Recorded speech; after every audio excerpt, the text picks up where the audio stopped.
Hello students, शांति कुंज online classes में आप सभी का स्वागत है। तो बच्चों, नैतिक शिक्षा एवं सामान्य ज्ञान की क्लास में आज हम पढ़ेंगे नैतिक शिक्षा। और नैतिक शिक्षा में हमारा पाठ लेसन है पाठ 8 बुद्धिमान बनो। तो चलिए बच्चों, आज पाठ पढ़ना शुरू करते हैं। बच्चों, आपने अपनी बुक निकाल ली है। आपकी बुक का पेज नंबर है 28। पाठ का नाम है बुद्धिमान बनो, पाठ 8। तो चलिए कहानी पढ़ना शुरू करते हैं। किसी गाँव में हरदयाल नाम का एक आदमी रहता था। उसके 3 बेटे थे। उसने अपने बेटों को अच्छी शिक्षा दी थी। उसने सदैव यही प्रयास किया कि उसके बेटे बुद्धिमान बनकर जग में अच्छा नाम कमाएं। एक दिन उसने अपने तीनों बेटों को बुलाया और कहा, मेरे पास बहुत अधिक धन दौलत नहीं है जिसे मैं तुम्हें दे दूं।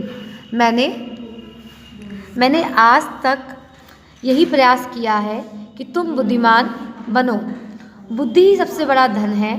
मैं आशा करता हूँ कि तुम अपने बुद्धि ज्ञान के बल पर सदैव उन्नति करते रहोगे। तो बच्चों, सबको पता है कि हर पेरेंट्स की, हर फादर की इच्छा होती है उसके बच्चे बुद्धिमान बने और आगे बढ़ के अच्छा उनका नाम रोशन करें। तो इसी प्रकार से हरदयाल नाम का एक व्यक्ति था जिसके 3 बेटे थे। उसने भी अपने बेटे को बुलाकर यही बात समझाई। तीनों बेटों ने कहा, पिताजी अब हमें क्या करना है, आज्ञा दीजिए। अब हम तीनों किसी बड़े नगर में जाकर अपनी रोजी रोटी कमाओ, पिताजी ने कहा। दूसरे दिन तीनों भाई एक बड़े नगर की ओर चल दिए। तीनों भाई बुद्धिमान, विचारवान और भविष्य की सोचने वाले थे। जब एक जंगल में से निकल रहे थे तो बड़े भाई ने मार्ग में चलते हुए मार्ग की ओर ध्यान से देखा और कहा, अभी कुछ ही देर पहले इस मार्ग से कोई बड़ा ऊंट गया है।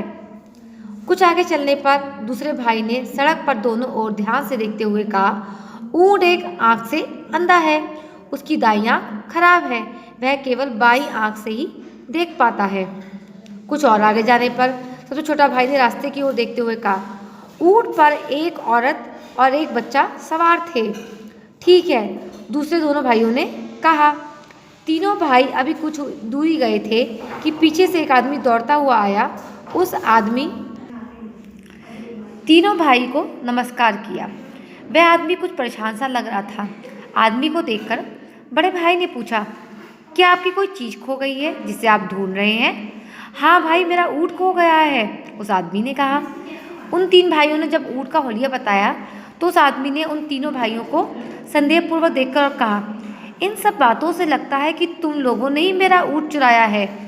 हमने तो वह ऊँट देखा तक भी नहीं भाई, बड़े भाई ने कहा। नहीं देखा तो उसके विषय में सारी बातें कैसे जानते हो? अपनी बुद्धि से, मंझले भाई ने कहा। उस आदमी ने उनकी इस बात का विश्वास नहीं किया। वह उन 3 भाइयों को राजा के पास ले गया। राज दरबार में उसने राजा से गुहार लगाई। राजा के सामने हाथ जोड़कर कहा, महाराज, इन तीनों ने मेरा ऊँट कहीं गायब कर दिया है, मुझे मेरा ऊँट दिलवा दीजिए। राजा ने उन तीनों भाइयों से कहा, इसका ऊँट कहाँ है? इसका ऊँट इसे दे दो। महाराज, हमने इसका ऊँट देखा भी नहीं, फिर चुराने या गायब करने की बात ही क्या? तीनों ने एक साथ कहा, यदि तुमने ऊँट देखा तक नहीं तो उसके विषय में सारी बात सच सच कैसे बता दी तुमने? राजा ने पूछा। अपनी बुद्धि, ज्ञान और सूक्ष्म विचार से क्या यह संभव है कि जो चीज़ तुमने देखी ना हो उसके विषय में सही से बता सको? एक ने कहा, प्रत्यक्ष को प्रमाण की आवश्यकता नहीं, आप परीक्षा लेकर देख लीजिए। राजा ने अपने मंत्री के कान में कुछ कहा। मंत्री वहाँ से उठकर चला गया और कुछ ही देर में 2 आदमियों के सिर पर एक संदूक उठवाकर दरबार में आ पहुँचा। राजा ने तीनों भाइयों से कहा, अच्छा तो बताओ संदूक में क्या है?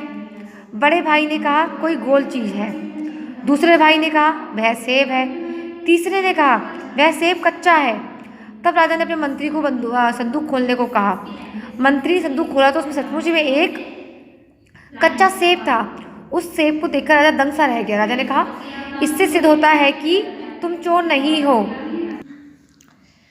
उन सबको सेब को देखकर राजा दंग रह गया। राजा ने कहा, इससे सिद्ध होता है कि तुम चोर नहीं हो। मैं तुम्हें आज़ाद करता हूँ और निर्दोष घोषित करता हूँ। पर क्या यह बताओ कि तुमने उस आदमी के ऊँट के विषय में सही सही बातों कैसे पता लगा लिया? बड़े भाई ने कहा, क्यों नहीं महाराज, मार्ग की धूल और पैरों के बड़े निशान देखकर मैंने जाना कि वह ऊँट इधर से निकला है और बोझ से लदा है। दूसरे भाई ने कहा, रास्ते के दोनों ओर घास थी, केवल बाईं ओर की घास ही ऊँट के द्वारा खाई गई थी, दाईं ओर की घास ज्यों की त्यों खड़ी थी। मैंने अनुमान लगा दिया कि ऊँट की दाईं आँख खराब है, दिखाई नहीं देता। वाह, राजा के मुख से निकला। नहीं, वाह, राजा के मुख से निकला।